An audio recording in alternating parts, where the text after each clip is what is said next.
When this lighthouse was built in about 130 AD, Dover Castle that you can see behind me wasn't built, nor was this magnificent Anglo Saxon church. It is, however, on a very prominent hill, and the Iron Age people, before the Romans came here, noted of its defensive capabilities as well and built a hill fort where I'm standing. The Romans noticed this and decided to use this opportunity to build a lighthouse here. They used local flint, brick and ragstone to construct this magnificent building in different courses.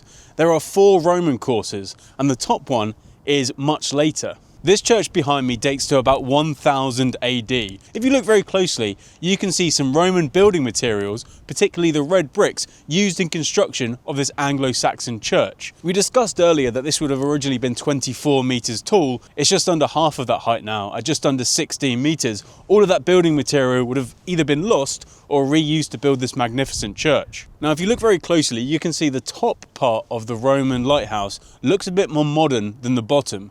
That's because this was built in the early 1400s when the Roman lighthouse was converted into a belfry for this church. Around about this time in England, it was becoming more and more common to have a bell tower, and the people of this church thought, what better building to reuse than this Roman lighthouse? Although the Romans did leave Britain in about 410 AD, it's thought that this lighthouse was still used as a lighthouse for many centuries afterwards.